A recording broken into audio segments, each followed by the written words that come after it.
جو شخص بھی دعوت و تبلیغ کا کام کرتا ہے اسے سب سے پہلے اپنی نیت صحیح کرنی چاہیے کہ میں کس لیے یہ کام کرتا ہوں، یہ اہم چیز ہے۔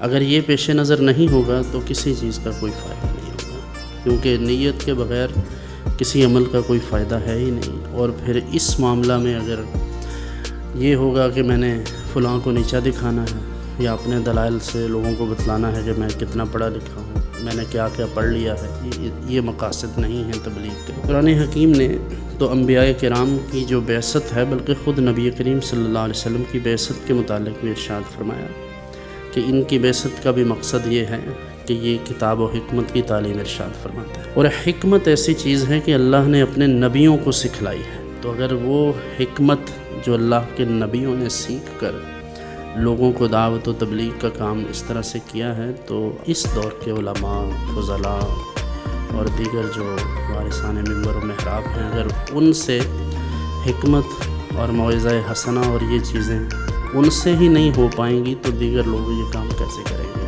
حضرت مصعب بن عمیر رضی اللہ عنہ تشریف لائے تھے، تو انہوں نے آ کر تبلیغ شروع کی باغ میں، تو وہ کافر کا باغ تھا، اس نے کہا کہ یہاں سے چلے گئے۔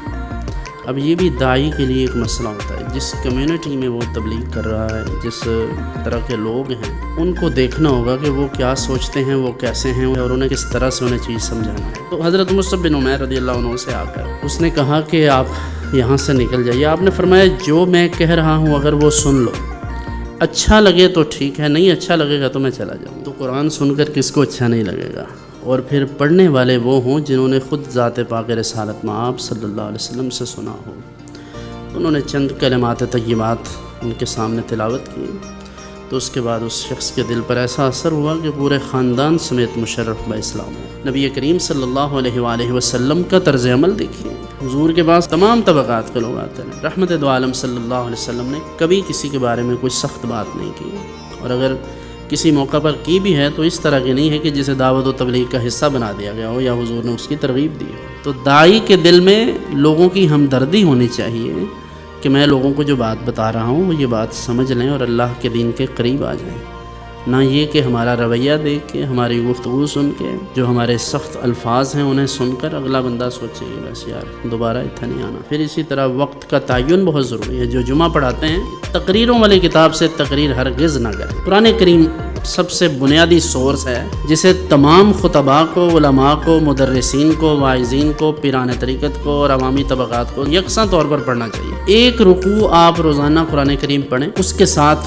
آپ تھوڑا سا ترجمہ اور جو تفسیر ہے اس کی وہ ضرور پڑھیں۔ آپ یقین کریں آپ کی زندگی بدل جائے گی۔ اسی طرح میں ایک اور چیز ریکمینڈ کروں گا، اسوہ حسنہ، سیرت طیبہ کو پڑھیں۔ یہ نسخہ ہے کہ اگر آپ اپنی ذات پر دین اتارنا چاہتے ہیں، اس کے اثرات چاہتے ہیں، تو آپ اپنے لیے مطالعہ قرآن ایک دن، 2 دن، ہفتے میں 3 دن، آدھا گھنٹہ متعین کر لیں کہ اس وقت ہم نے پڑھنا ہے۔ جب آپ کے اوپر یہ چیزیں وارد ہوں گی تو پھر آپ کو اندازہ ہوگا اور اس کے اثرات بھی ظاہر ہوں گے، اور یہ سب سے اہم چیز ہے۔ جب آپ یہ کریں گے پھر اس کے بعد آپ جو بھی واعظ و نصیحت کریں گے اس کا اثر ہوگا۔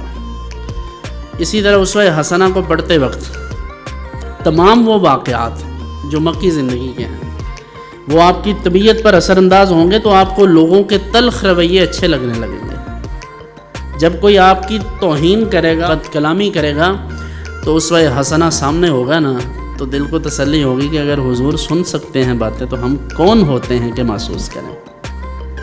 یہ کمپیریزن جب دل میں بیٹھ جاتا ہے تو آپ یقین کریں دنیا کی بڑی سے بڑی مشکل بھی آسان لگنے لگ جاتی ہے۔ مشکلیں اتنی پڑی کہ آسان ہو گئی۔ اس لیے یہ چیزیں سمجھیں، یہ ہمارے مسائل ہیں، اپنی ترجیحات بدلیں۔ سمپل سی بات ہے، قرآن کے ساتھ آپ کا تعلق ہو، نیت میں اخلاص ہو اور محبت سے بات کریں۔ اقبال نے کہا تھا، نگاہ بلند سخن دل نواز، جاں پرسوز، یہی ہے رخت سفر۔